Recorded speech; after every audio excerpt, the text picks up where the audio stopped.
దేవాది దేవుని రాజ్యము సమీపమవుచున్నది. తన కృపకాలము అతి త్వరితముగా ఇలా ఉన్నది. ఆకలి దప్పులుండవచ్చట, వ్యాధి బాధలు లేవచ్చట. ఆకలి దప్పులుండవు, వ్యాధి బాధలు లేవచ్చట. విలాపములకు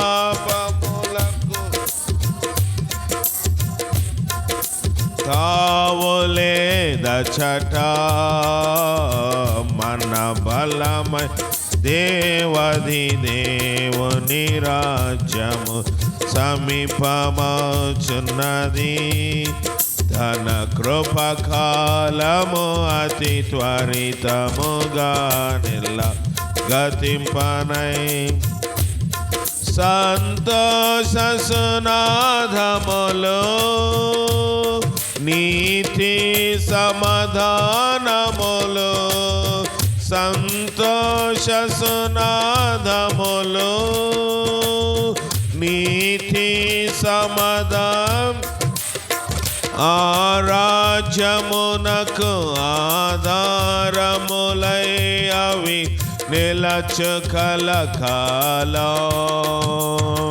మన బలమైన దేవాది దేవుని రాజ్యం సమీపమవుచున్నది. తన కృపకాలము అతి త్వరితముగా గతింపనై అక్షయ రాజ్యముని రక్షకుడి నిన్ను పిలువా. అక్షయ రాజ్యము రక్షకుడే నిన్ను తక్షణమాయన సైన్యములో చేరి సాగిపోయేదవా. మన బలమై దేవాది దేవుని రాజ్యము సమీపమవుచున్నది. తన కృపకాలము అతి త్వరితముగా గతింపనై ఉన్నది.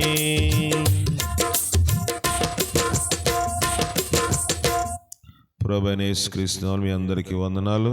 మరి ముఖ్యంగా మామిడి నారాయణ గారు జోసెఫ్, అలాగే చిట్టమ్మ వారికి కుమారులుగా ఉన్న మాణిక్యం గారికి, వారి యొక్క కోడలుగా ఉంటున్న వారి యొక్క సతీమణి గారికి కూడా ప్రత్యేకమైన వందనములు తెలియజేస్తూ ఉన్నాను. దేవుని వాక్యము చూడకముందు కొన్ని విషయాలు మరి ఈ కుటుంబం గురించి నాకు తెలిసిన మాటలు చెప్తాను. నారాయణ గారు మరి 2018 నవంబర్ 30 చనిపోయారు కదా, మీకు గుర్తులేదా? అంతేనా? 2018 నవంబర్ 30 శుక్రవారం ఆయన చనిపోయింది. నేను అప్పుడు యానంలో పనిచేస్తూ ఉన్నాను. అక్కడి నుంచి ఇక్కడికి రావడం జరిగింది, చలికాలము. మరి ఆయన సమాధి కార్యక్రమంలో నేను పాలు పొందాను. అలాగే చిట్టమ్మ సమాధి కార్యక్రమంలో కూడా పాలు పొందడానికి దేవుడు కృప చూపించాడు. ఇప్పటికీ నా దగ్గర ఫోటో ఉంది, వాళ్ళ సమాధి ఫోటో. 2018లో తీసిన ఫోటో ఇది. సంగము అప్పుడు నీరు ఉంది బాగా, కాలువ దాటి అవతలకి వెళ్ళాము. కనుక దేవుని దయని బట్టి మరి నారాయణ గారు నేను సేవ చేస్తున్నప్పుడు ప్రార్థనకు రాలేదు ఆయన. నేను ఇక్కడ వాక్యం చెప్పినప్పుడు అన్నయ్య ఇంటిలో ఇక్కడ ఒక పాకు ఉండేది. కరెక్ట్గా వాక్యం ప్రారంభించాక టక్ టక్ లాడించేవాడు ఆయన. అరే చెప్తే కొంచెం ఆపి కూడా మళ్ళీ స్టార్ట్ చేసేవాడు. కనుక అంటే వ్యతిరేకంగా మనసు ఉందో లేదో నాకు తెలియదు, కానీ ఖచ్చితంగా ప్రసంగం అయ్యేటప్పటికే స్టార్ట్ చేసేవాడు. ఇప్పుడంటే మన మైక్లు ఉన్నాయి, ఇప్పుడు మైక్ ఉండేది కాదు. కనుక మన సౌండ్ కన్నా ఆయన సౌండే డామినేట్ చేసేది. కానీ దేవుడు మరి నేను ఇక్కడ లేనప్పటికీ, కొంత దూరంగా ఉన్నప్పటికీ దేవుడు చివరి దినాల్లో ఆయన రక్షించాడని మనము అందరము కూడా చెప్పగలుగుతున్నాం. అది మహాకృప. మనం అనుకుంటాము వీళ్ళు వ్యతిరేకులు, వీళ్ళు దేవుని సందుకు వస్తారా, వీళ్ళు తాగుబోతులు, వీళ్ళు విగ్రహారాధికులు అని మనం ముందే వాళ్ళని మనమే లెక్క రాసేస్తాం.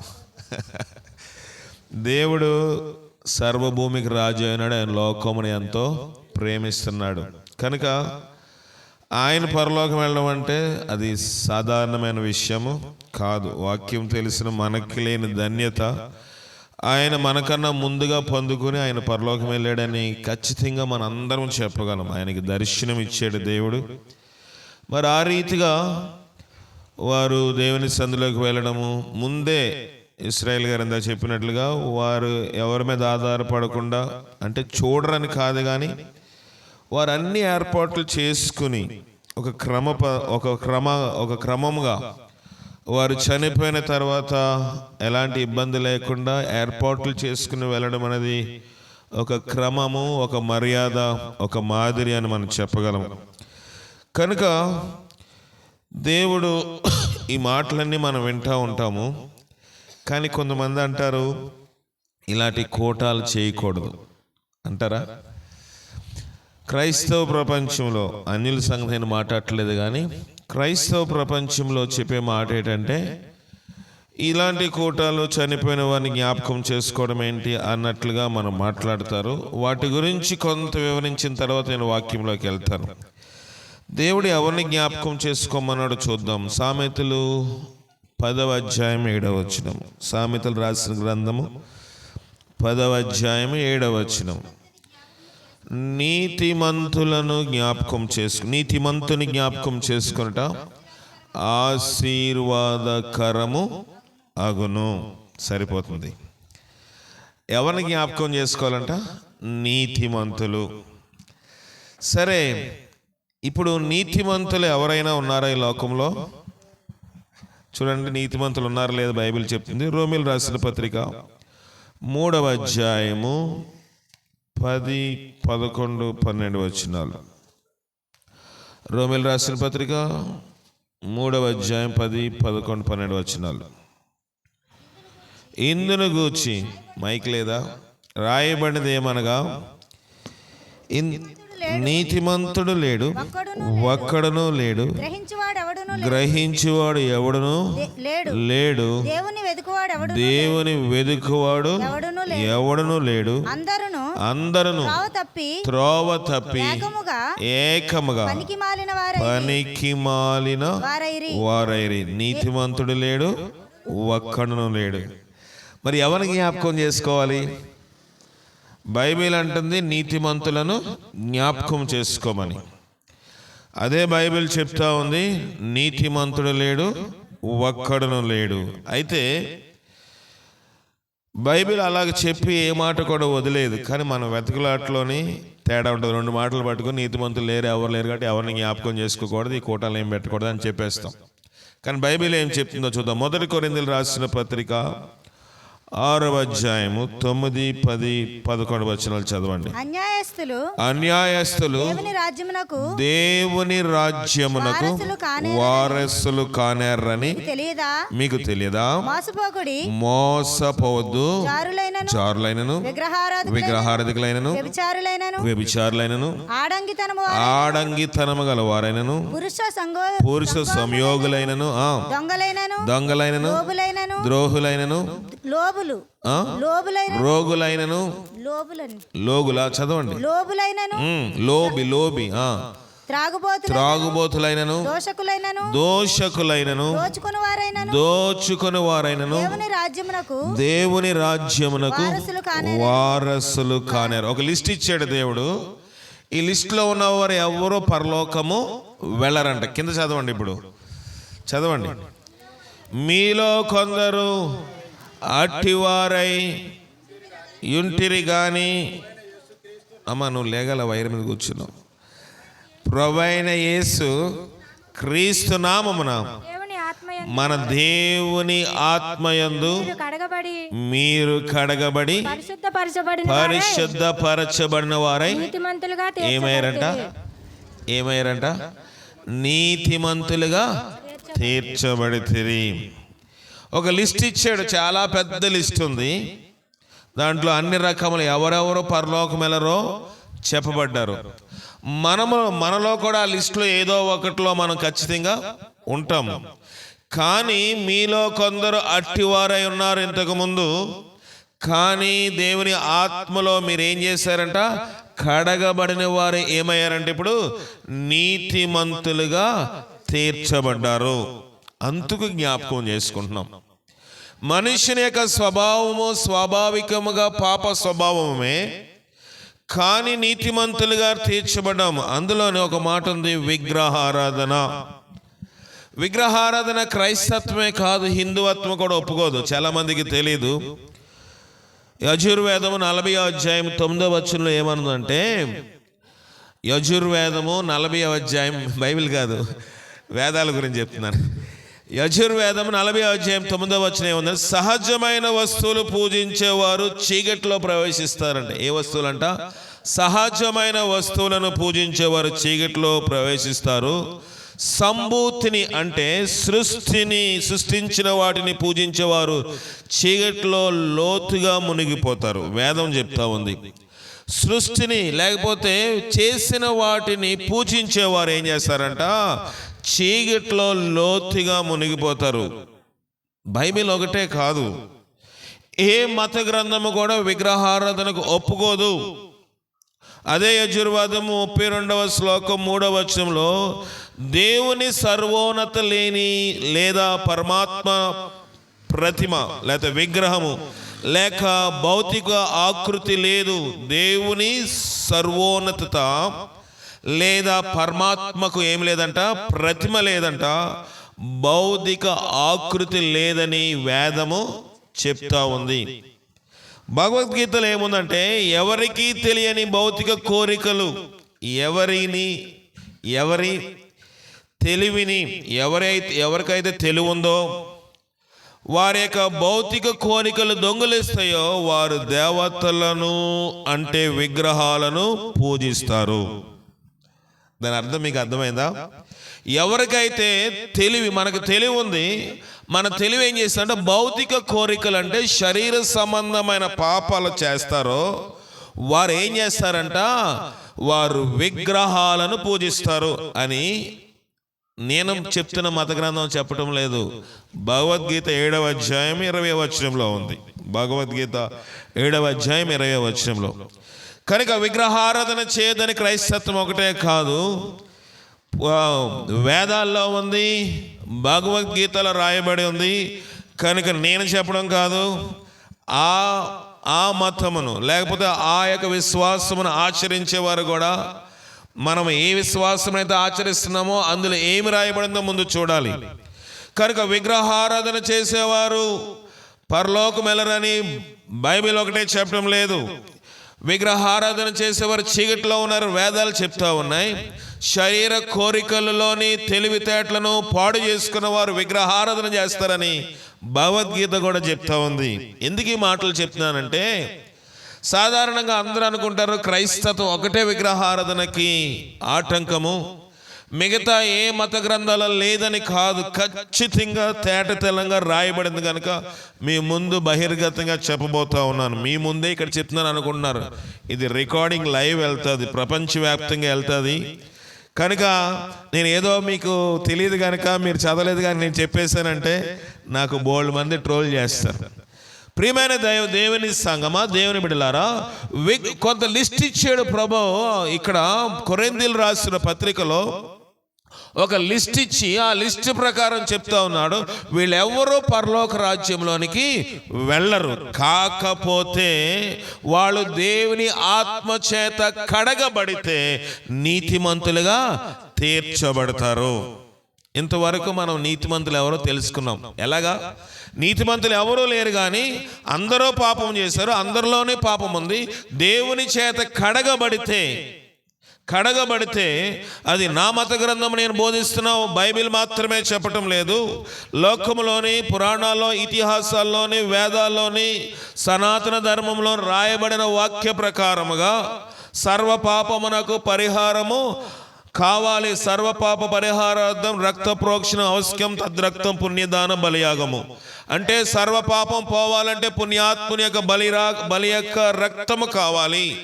తద్వారాగానే ప్రతి మానవుని యొక్క పాపం పోతుందని ఇతర మత గ్రంథాల్లో కూడా చెప్పబడుతూ ఉంది.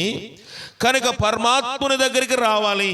పరమాత్ముని దగ్గరికి వస్తే మన పాపములు ఏం చేస్తాయంట, కడగబడతాయి. ఇంకా భగవద్గీతలో ఏం రాయబడిందంటే, అజ్ఞానులు నా అన్యూనతమైన మార్పులేని సాటిలేని మరి అతీతమైన ఉనికిని పూర్తిగా అర్థము చేసుకోనందువలన అవశ్యమైన పరబ్రహ్మ ఒకే దేవుడని అవతారము తీసుకుంటారని నమ్ముతారు.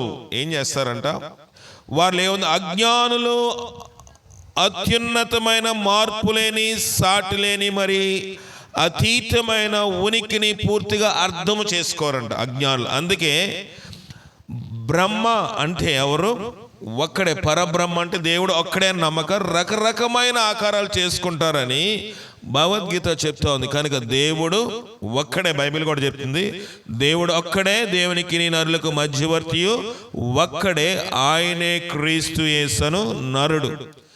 ఈ మాటలు మీకు ఎందుకు విశదీకరించి చెప్తున్నానంటే, చాలామంది ఈ యొక్క గ్రంథమును తప్పుడు పుస్తకంగా అనుకుంటూ దీన్ని వక్రీకరిస్తూ ఉన్నారు. కానీ మనము నమ్ముతున్న మత గ్రంథములో మనం విశ్వసిస్తున్న వాటిలో ఏమి రాయబడిందో పరిశీలన లేని వల్ల ఈ మత గ్రంథం అయితే చెప్పడానికి అనేక మంది ఉన్నారు. నేను చెప్తాను, ఇంకొకరు చెప్పొచ్చు.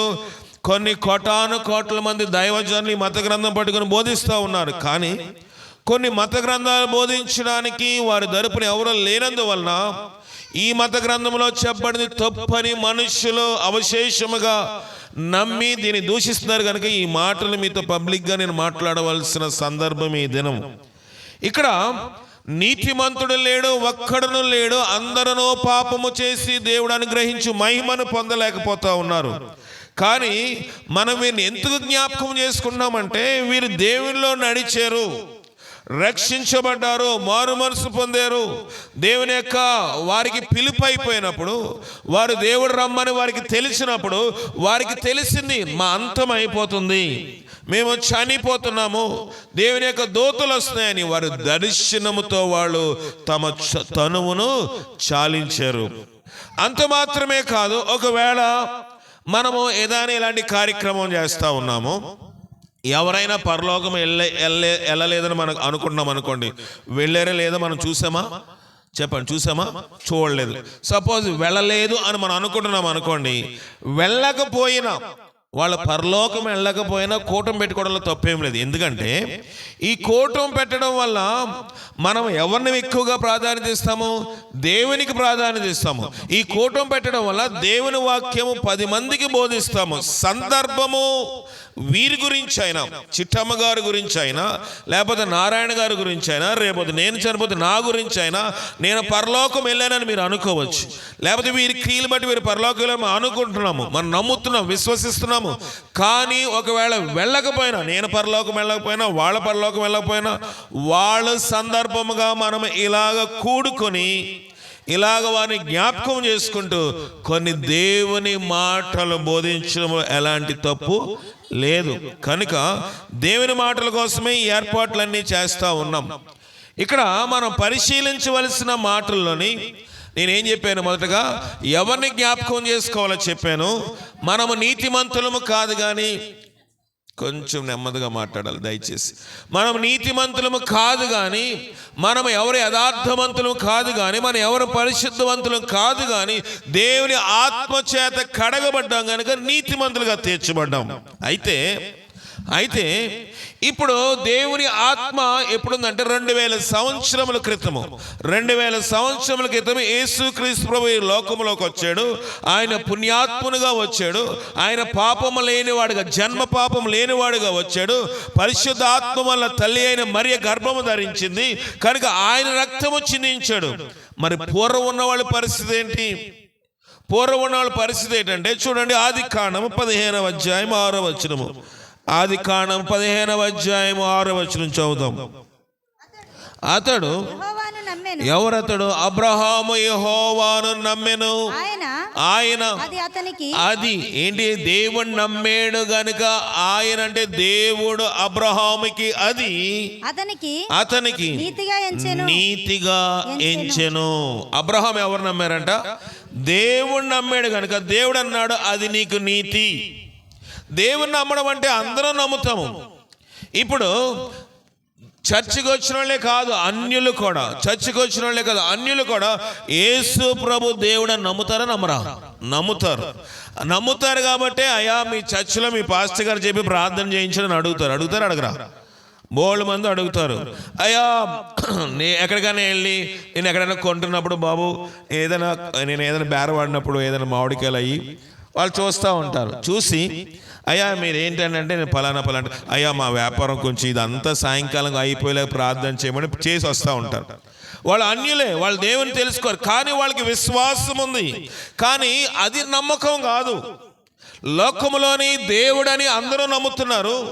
చాలామంది 3 ఫోటోలు పెడతారు. ఒక హైందవ ఫోటో పెడతారు, ఒక ముస్లిం ఫోటో పెడతారు, యేసు ఫోటో కూడా పెడతారు. వాళ్ళందరి దృష్టిలో ఏంటంటే వీళ్ళ ముగ్గురు కూడా దేవతలు లేకపోతే దేవుళ్ళు అని వారు విశ్వసిస్తున్నారు. ఆ నమ్మకం గురించి ఇక్కడ దేవుడు చెప్పడం లేదు.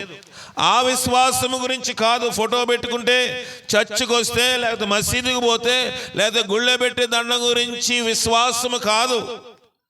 విశ్వాసం అంటే ఏంటి? నమ్మకం అంటే ఏంటి? విశ్వాసం అంటే ఏంటి? నమ్మకం అంటే ఏంటంటే విశ్వాసపు క్రియలు అంటే దేవుడు ఏది చెప్తే అది చేయడము విశ్వాసము. అబ్రహాముతో దేవుడు ఒక మాట అన్నాడు, అబ్రహాము నువ్వు లే అన్నాడు. లేచాడు. ప్రభువా ఏం చేయమంటావు? నేను ఒక దేశము చూపిస్తాను, అక్కడ నువ్వు మొత్తము ఇల్లు మూటములు సర్దుకుని వెళ్ళాలి. ఏ దేశం ప్రభు? లేదు నువ్వు ప్రయాణమో చెప్తాను, నేను నీకు చూపిస్తాను, ఆ దేశమునకు నువ్వు వెళ్ళాలి. వెళ్ళాడా? వెళ్ళలేదా? ఎందుకు వెళ్ళాడు? దేవుని నమ్మాడు కనుక వెళ్ళాడు. మనము ఇప్పుడు ఎవరైనా ఎక్కడికైనా వెళ్ళమన్నాం అనుకోండి, మీరు ఫలానా ప్రాంతం వెళ్ళండి, అక్కడ మీరు అక్కడికి వెళ్తే ఎవరో ఒక మనిషి ఉంటాడంటే ముందు అడ్రస్ చెప్పయ్యా, అక్కడ పక్కనే ఉంటుంది, ఎదురేముంటుంది. మనం ఇక్కడే వచ్చి కొన్నిసార్లు ఇక్కడున్న ఇల్లు గాంధీనగరం పెద్ద ఊరేం కాదు, చిన్న ఊరే. ఇక్కడ రోడ్లోని 3 ఇల్లు అంటే అన్ని వీధులు తిరిగేస్తాం, అవునా కదా? కన్ఫ్యూజ్ అయిపోతాం. మనకి అడ్రస్ కరెక్ట్గా ఉండాలి. నీలం రేకులు ఉంటాయి, లేకపోతే పసుపిల్లు ఉంటుంది, లేకపోతే అది ఉంటుంది, ఇంటి ముందు కుక్క ఉంటుంది, అన్ని చెప్తేనే మనం వెళ్తాం. కానీ అబ్రహాముకి దేవుడు ఆ యొక్క పోలికలేమి నేను చూపిస్తాను, ఆ దేశమునకు నువ్వు వెళ్ళాలి. లేచాడు. ఉదయం భార్యను ఇంకా లోతుని తన భార్యను వెంట పెట్టుకుని వెళ్ళిపోతా ఉన్నాడు. దేవుడు అతని ఆశీర్వదించి దేవుడు అన్నాడు, అబ్రహాము దేవుని నమ్మెను, అది అతనికి నీతిగా ఎంచబడెను. ఈ తరము కాదు, అబ్రహాము కన్నా ముందు ఒక తరం ఉంది. ఆ తరములో ఆయన పేరు నోవాహు. నోవాహుతో దేవుడు చెప్పాడు, బాబు నువ్వు వాడ కట్టాలి. అప్పుడు వరకు నోవాహు ఎక్కడ వాడ కూడా చూడలేదు. ఇప్పుడు ఇది ఉంది, చూస్తే ఇంకొకరు చేయగలుగుతాం. లేని వస్తువు చేయాలంటే కష్టమా కాదు? చెప్పండి. కష్టము. లేని వస్తువు చేయాలి. మొత్తగా నోవాహు ఏమైనా వడ్రింగ్ పని అయినా కాదు, పోయిన ఆళ్ళ పూర్వీకులు ఏమైనా అలాంటి వారా కాదు. నోవాహు ఒక వ్యవసాయకుడు. నోవాహుకి ఏమి బాగా తెలుసు అంటే ద్రాక్ష తోటలు పండించడంలో బాగా నైపుణ్యం గలవాడు. ఎవరు? నోవాహు. అలాంటి వ్యవసాయకుడిని ప్రభు అన్నాడు నువ్వు వాడ కట్టాలి. ప్రభు నాకు చేత కాదు, ఎవరికైనా అప్పచెప్పు. మనమైతే మనకు బాబు ఈ పని నీది, ఇప్పుడు హానకాని తాపీపు చేయమంటే చేస్తాడు. ఇప్పుడు వేరే ఎవరినైనా మన టీవీ మెకానిక్ ఫ్రాన్సిస్ చేయమంటే ఇది నా పని కదన్నయ్య, మీరు ఏదైనా వెల్డింగ్ షోల్డరింగ్ చేయమంటే చేస్తాను, ఇది నా పని కాదు, నాకు చేత కాదు, హానకాని పిలవండి అని చెప్తాడు. అవునా కాదు? చెప్పండి. ఇక్కడ నోవాహు అలాగ చెప్పలేదు. నోవాహుతో దేవుడు అన్నాడు నువ్వు ఓడను కట్టాలి. ప్రభు కడతాను. ఎక్కడ తీసుకురావాలి? ఎలాగంటే నేను నీకు చెప్తాను, కొలత చెప్తాను, కిటికీ ఎంత ఉండాలో చెప్తాను, ఎన్ని అరలు ఉండాలో చెప్తాను, అన్నీ చెప్తాను. ఎందుకు ప్రభు అంటే వర్షం వస్తుంది. ఎలాంటి వర్షం ప్రభు? ప్రచండమైన వర్షం వస్తుంది. ఆకాశ తుములు ఇప్పబడతాయి, సముద్రము కంటే ఎత్తుగా కొండలు కూడా మూతపడిపోతాయి. ఎప్పుడన్నా అలాంటి తుఫాను చూసాడా? చూడలేదు. కానీ దేవుడు చెప్తుంటే నోవాహు ఏం చేస్తున్నాడు? నమ్ముతున్నాడు. నమ్ముతూ 100 సంవత్సరాలు గడుతున్నాడు. ఉదయం లేస్తున్నాడు, కొండ దగ్గరికి వెళ్ళిపోతున్నాడు, అక్కడున్న ఆ దూలములు చెక్కలన్నీ చెక్కుకుంటున్నాడు. ఆ కోడళ్ళు, కుమారులు, భార్య ఎంతవరకు సహకరించారో తెలియదు. కానీ అటు ఇటు వెళ్ళే వారందరూ ఎగతాళి చేస్తారంట. తుఫాన్ అంటే ఎలా ఉంటుంది ఎవరికి తెలియదు, కానీ ఈడు తుఫాన్ వస్తుందని చెప్తున్నాడు. 100 సంవత్సరాలు ఈ వాడ దగ్గర కూర్చున్నాడు రా. సంవత్సరాలు వెళ్ళిపోతున్నాయి, దినాలు వెళ్ళిపోతున్నాయి, కానీ తుఫాను రాలేదు. కానీ నోవాహు అన్నాడు, నోవాహు దేవుని నమ్మాడు కనుక ఆ తరము వారిలో నోవాహు నీతిమంతుడిగా తీర్చబడ్డాడు. దేవుని నమ్మడం అంటే అది. దేవుడు ఏదైనా ఒక పని చెప్తే గుడ్డిగా చేసుకుని పోతూ ఉంటేనే అది నమ్మకం. నమ్మకం అంటే దేవుడి దగ్గరికి వెళ్ళి లెంపలు వేసుకోవడం, గుంజీలు తీయడం, లేకపోతే అది ఇది చేయడం నమ్మకం కాదు. అది నమ్మకం కాదు. దేవుడు గుడ్డిగా ఒకటి చెప్పాడంటే చేసుకుంటుంది. నోవాహు దేవుని నమ్మాడు, అది అతని నీతిగా ఎంచబడింది. అబ్రహాము దేవుని నమ్మాడు, అది అతని నీతిగా ఎంచబడింది. నూతన నిబంధనలో మనకు తెలుసు యేసేపు నీతిమంతుడు ఉంది. ఎవరు? యేసేపు అనే ఒక యవనస్తుడు ఉన్నాడు. యేసేపుకి ఒక ప్రధానమైంది, తన భార్య గర్భవతిగా ఉంది, గర్భంలోని పిండం ఎదుగుతా ఉంది. అతనికి అనుమానం ఉంది. ఎవరికి? యేసేపుకి తన భార్యకు అనుమానం ఉంది. ఇదిగో ఏదో జరిగిపోయింది, జరగకూడని కార్యం జరిగింది. వెంటనే దూత దర్శనమందు అతనికి ప్రత్యక్షమై, స్వప్నమందు యేసేపునకు ప్రత్యక్షమై, దావీదు కుమారుడైన యేసేపు, నీ భార్య అయిన మరియను చేర్చుకుంటూ భయపడకము, ఆమె గర్భము ధరించింది, పరిశుద్ధాత్మ వల్ల కలిగినది. నమ్మాడా నమ్మలేదా? ఎక్కడన్నా మళ్ళీ భార్యను పిలిచి నువ్వు అలాంటి దానివి ఇలాంటి దానివి మాట్లాడితే నమ్మకం లేనట్టే. ఎక్కడా కూడా యేసేపు మళ్ళీ మరియా యొక్క గుణశీలమును గురించి ఎక్కడ శంకించి మాట్లాడలేదు. అది అతనికి ఎలాగ ఎంచబడిందంట? నీతిగా ఎంచబడింది. ప్రియమైన దైవ జనాంగమా, దేవుడు ఒకటి చెప్తే మళ్ళీ దాని వెనక ముందు ఆలోచించకుండా చేస్తే నీతి. ఇక్కడ పాత నిబంధనలో నీతి ఏంటో చెప్పాను, కొత్త నిబంధనలో ఎలాగో నీతి మంతులుగా తీర్చబడతామని చెప్తున్నాను. కనుక ఇంకా కొంతమందికి ఏముంటుందంటే, సమాధి చేయొచ్చా చేయకూడదా, సమాధుల గురించి బైబిల్లో ఏముంది, సమాధుల గురించి ఏం చేయాలో చూద్దాం. ఆ మాట కూడా చూసి ముందుకెళ్దాము. ఆది కాండము 40వ అధ్యాయం.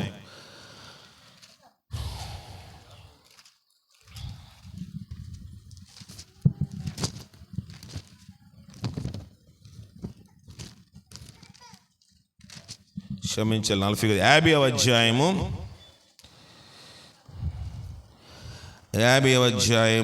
24వ వచనము. యేసేపు తన సహోదరులను చూచి, నేను చనిపోచున్నాను, దేవుడు నిశ్చయముగా మిమ్మును చూడవచ్చి ఈ దేశము నుండి తాను అబ్రహాము, ఇస్సాకు, యాకోబులతో ప్రమాణము చేసి ఇచ్చిన దేశమునకు మిమ్మును తీసుకుని పోవునని చెప్పెను. మరియు యేసేపు దేవుడు నిశ్చయముగా చూడవచ్చును, అప్పుడు మీరు నా ఎముకలను ఇక్కడ నుండి తీసుకుని పోవాలని చెప్పి ఇశ్రాయేలు కుమారుల చేత ప్రమాణము చేయించుకొనెను. యేసేపు 110 సంవత్సరములు గలవాడై మృతి పొందెను. వారు సుగంధ ద్రవ్యములతో అతని శవను సిద్ధపరిచి ఐగుప్తు దేశమందు ఒక పెట్టెలోని ఉంచిరి. ఐగుప్తు దేశంలో ఉన్నాడు. ఎవరు? యేసేపు. యేసేపు వేరే దేశంలో ఉన్నాడు. వాళ్ళ దేశం ఇశ్రాయేలు దేశము. యేసేపు ఉన్నది ఐగుప్తు దేశము. ఐగుప్తు దేశంలో ఉన్నప్పుడు ఇంకా వాళ్ళ అన్నగారులు ఎవరో చనిపోలేదు. కానీ యేసేపు కొన్ని బాధల వల్ల, కొన్ని నీరసాల వల్ల త్వరగా బలహీనుడైపోయాడు. నేను చనిపోతున్నాను, నేను మరణం అయిపోతాను. అయితే మీరు ఒక పని చేయాలి, మిమ్మల్ని దేవుడు మళ్ళీ ఎక్కడ తీసుకెళ్తాడు? మిమ్మల్ని అందరినీ మన దేశానికి తీసుకెళ్ళిపోతాడు. మళ్ళీ మిమ్మల్ని అందరినీ కూడా దేవుడు చూసి మీ మీద కనికరపడి కొన్ని సంవత్సరముల తర్వాత మీరందరూ ఇశ్రాయేలు దేశమునకు వెళ్ళిపోతారు. వెళ్ళిపోయేటప్పుడు నా శవం ఇక్కడ ఉండడానికి వీలు లేదు. ఎక్కడ తీసుకెళ్ళాలంట? నా శవాన్ని, నా ఎముకలను మళ్ళీ మీరు వెళ్తున్నప్పుడు ఎక్కడ తీసుకెళ్ళిపోవాలి? మన దేశము తీసుకెళ్ళిపోవాలి. ప్రమాణం చేయండి. దేనికి ఇంత ప్రాధాన్యత? అప్పుడు వాళ్ళు ఏం చేశారు? ప్రమాణం చేశారు. సుగంధ ద్రవ్యం పూసి ఎక్కడ పెట్టారంట? ఒక పెట్టిలోని వాటిని భద్రపరిచారు. భౌతిక సంబంధంగా కనాను దేశమునకు అతని ఎముకలు చేరాలి. ఆత్మ సంబంధముగా క్రైస్తవులు ఎందుకు సమాధి పెట్టలో పెడతారు? క్రైస్తవులు మిగతా వాళ్ళకి చాప చుట్టు పడేయచ్చు కదా, లేకపోతే తగలబెట్టేయచ్చు కదా, దహన సంస్కారములు చేయొచ్చు కదా. ఎందుకు బైబిల్ దాన్ని ఒప్పుకోదంటే, క్రైస్తవుని యొక్క దేహమునకు నిరీక్షణ ఏంటంటే, క్రైస్తవుడు కానివ్వండి, అన్యుడు కానివ్వండి, ఎవరైనా సరే యేసుప్రభువు వారు రెండవసారి లోకములకు వచ్చిన తర్వాత ఆయనతో పాటు ప్రతి మృతమైన ఆత్మ శరీరము లేవాలి. దానికోసము, ప్రభు రాకడ కోసం మన ప్రభు నమ్ముతున్నాము. మనందరూ నమ్ముతున్నామా యేసుప్రభు రెండోసారి వస్తారని? వస్తాడు అంటే ఖచ్చితంగా మనం భద్రము చెయ్యాలి. అది దాని యొక్క ఉద్దేశం. యేసుప్రభు రెండవసారి లోకంలోకి వస్తున్నాడు గనుక మనం భద్రం చేసినా చేయకపోయినా ఆయన లేస్తాడు. కానీ మన యొక్క బాధ్యత, మనము నమ్ముతున్నాం గనుక ఆయన తిరిగి వస్తాడని మనకు తెలుసు గనుక మనం చేయవలసిన బాధ్యత ఏంటంటే ప్రతి క్రైస్తవుని యొక్క సమాధిని మనం భద్రము చేయాలి. చేయాలా? నెహెమీయా రాసిన గ్రంథము 2వ అధ్యాయం 3వ వచనము. నెహెమీయా రాసిన గ్రంథం 2వ అధ్యాయం 3వ వచనం చదవండి. నెహెమీయా రాసిన గ్రంథం 2వ అధ్యాయం 3వ వచనము. త్వరగా.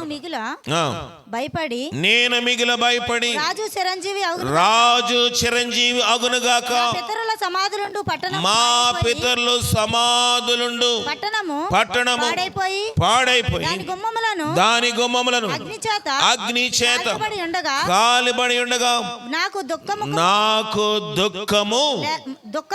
దుఃఖముఖము లేకపోనా అని రాజుతో అంటే దేనికోసం దుఃఖపడుతున్నాడంట?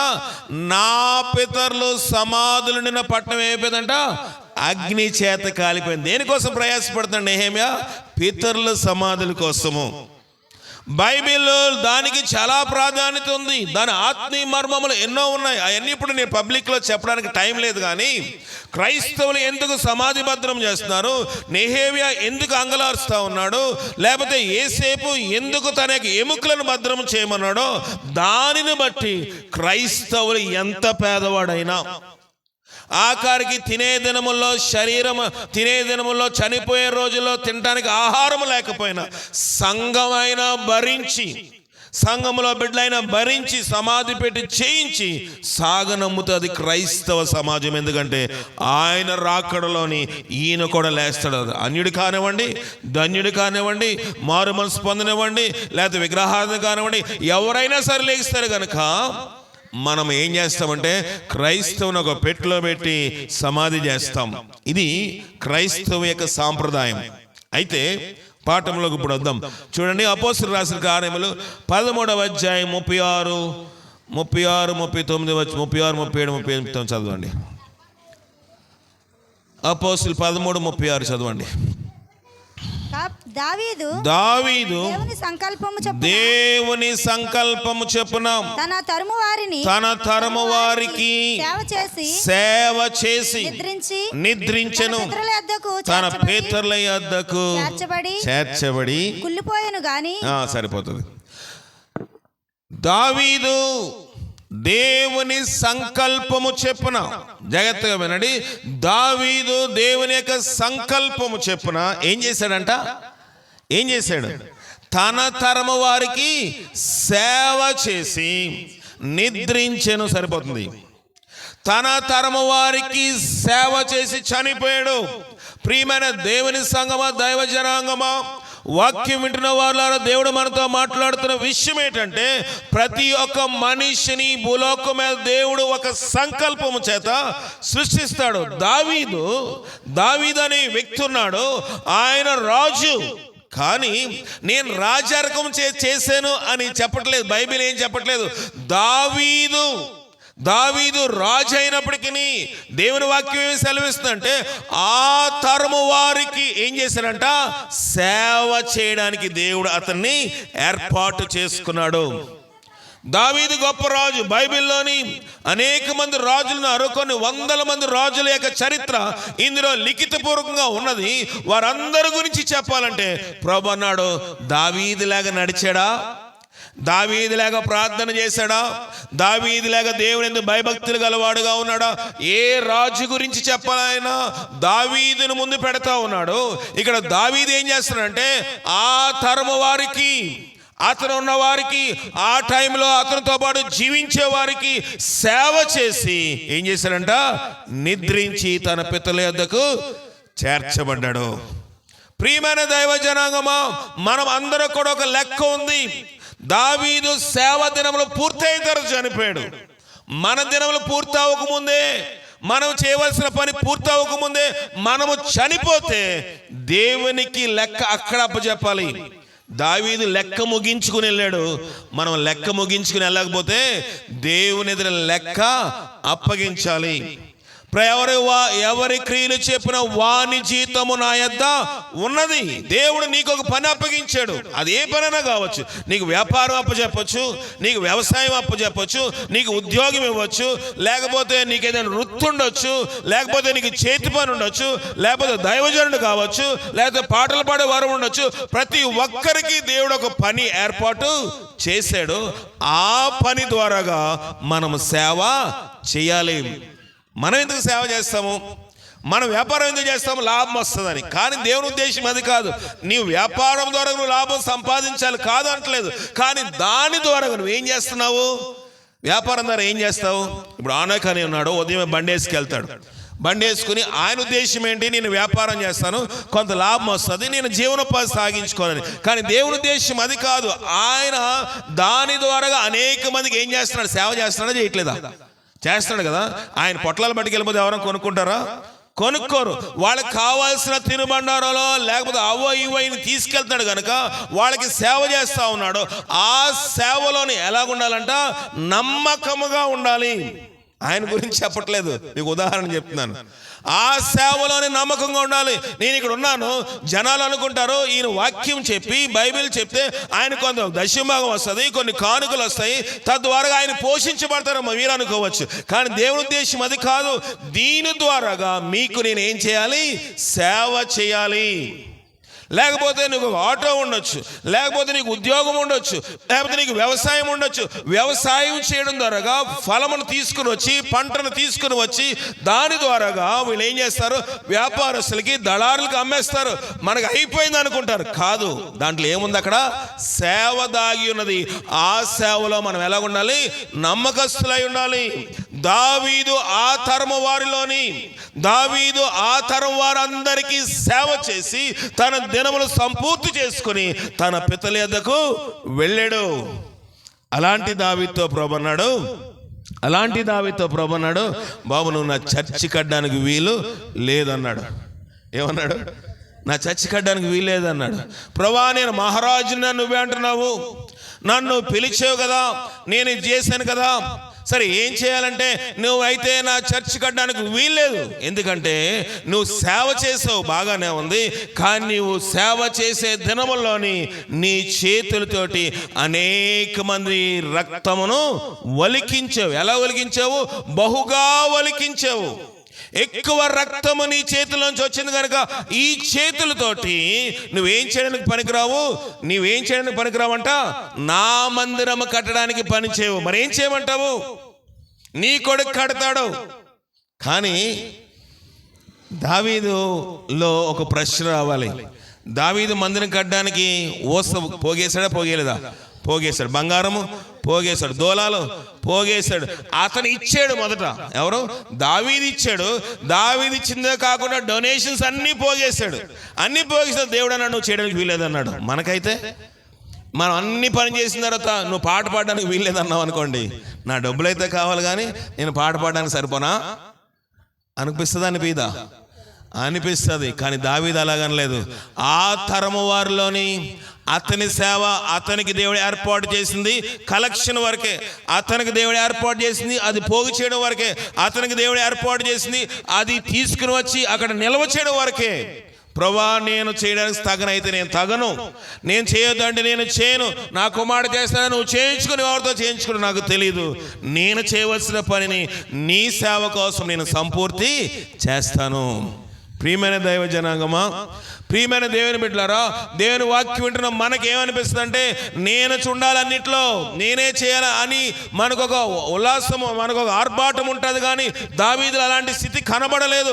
తన తరం వారికి సేవ చేసి ముగించుకున్నాడు. నీ దినములు నా దినములు మనం ముగించక ముందే, నీ యొక్క వయసు నా యొక్క వయసు అవ్వకముందే మన లెక్క ఇక్కడ ముగించాలి. అది ఎవరైనా సరే, అది ఏ కులస్తుడైనా ఏ మతస్థుడైనా ఎవరైనా సరే, వాక్యం చెప్తుంది బ్రతికుండగానే నీ లెక్క ముగించకపోతే దేవుని ఎదుటని మనందరం నిలబడవలసి వస్తుంది. అక్కడ తర్వాత లెక్క అప్పగించినా దానికి ప్రాయశ్చిత్తము లేదు. కనుక ఈ ప్రయాస అంతా ఎందుకు, ఈ యొక్క పాకులడంతా ఎందుకు?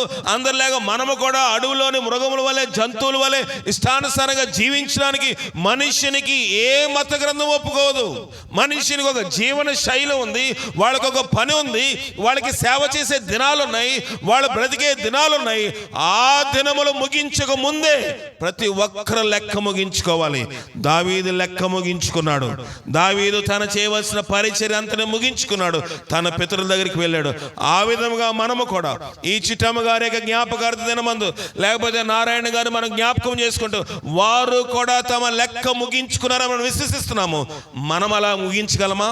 మన యొక్క దినములు, మనలో మన యొక్క చర్యలు, మన యొక్క ప్రాణం పోయే లోపు మన లెక్క ముగించగలమా? అలా లెక్క ముగించుకున్నట్లుగా పరిశుద్ధాత్మ శక్తి మనకు సహాయం చేసి కాపాడుగా ప్రార్థన చేసుకుందాం. జీవగల దేవాన్ని ఘనమైన పాదాలు కొందనాలు. ఈ యొక్క దేవ తండ్రి, ఉదయకాలం మనం ఇచ్చిన వాక్యముకే నీకు వందనాములు. నీ సహాయం చేత నన్ను మమ్మల్ని నింపండి. నీ ఆత్మీకార్యం మా పట్ల నా పట్ల జరిగించండి. మాకు అప్పగించిన పని ఏ పని అయినప్పటికీ దాన్ని నమ్మకంగా చేసే భాగ్యం దయచేయండి. దావీదు లెక్క ముగించుకున్నాడు. తన దినములు సంపూర్తి అయిన వరకు దేవుని చిత్తానుసారంగా తన పరిచర్య చేసినాడు. ఆ రీతిగా తన అన్ని విధముల్లో కూడా దేవా తండ్రి తన పితరులు ఎందుకు చేర్చబడిన వాక్యం సెలవిస్తూ ఉంది. ఆ రీతిగా నేను లెక్క ముగించుకునే భాగ్యం నాకు మాకు మీరు దయచేసి చేయడానికి మీరు దూరపరిచి లైకత విగ్రహ మంత్ర శక్తులకు బలం పడగొట్టి సన్నిధి నాతో మాతో ఉంచి బలపరచు. ఇక్కడ చేయని ప్రతి బిడ్డని జ్ఞాపకం చేసుకోండి. మన ముఖ్యంగా మాణిక్యం గారి కుటుంబాన్ని కూడా జ్ఞాపకం చేసుకోండి. వారిని కూడా రక్షించము. నీ వాక్యం తెలుసు, నీ ప్రార్థన తెలుసు ప్రభా తండ్రి. వారు దేవా తండ్రి, దేవా తండ్రిగా తల్లిగా పిలుచుకున్న దేవా తండ్రి, దేవా చిట్టమ్మ గారిని, అలాగే వారి తండ్రి గారిని కూడా మీరు దాన్ని బట్టి అయినా అయ్యో మేము కూడా ఈ రక్షణలో నడవాలని గ్రహింపులో బిడ్డలు ఎదురు కృప దయచేయండి. వారికి ఇచ్చిన కుమారులు హైదరాబాద్లో ఉంటున్నారు, వారిని కూడా దర్శించము. వారి చేతి పనులు మీరు దీవించము, ఆశీర్వదించము, బలపరచు. మాణిక్యం గారు చేసిన పనులు కూడా తోడుగును. మా సంఘాన్ని ప్రేమించి దేవా వారి యొక్క తల్లి జ్ఞాపకార్థ దినమందు, మొదటి సంవత్సరిక దినమందు మాకు ఏర్పాట్లు చేసిన ఈ ఏర్పాట్లన్నిటి బట్టి నీకు వందనములు చెల్లిస్తున్నాం. వారు ఖర్చు పడి దాంట్లో రెట్టింపు ఆశీర్వాదం బిడ్డలకు మీరు దయచేసి మీరే మహిమ ఘనత పొందమని మా ప్రభును రక్షకుడైన క్రీస్తు ద్వారా అడిగి వేడుకొనిచున్నాం పరమ తండ్రి. ఆమేన్. మన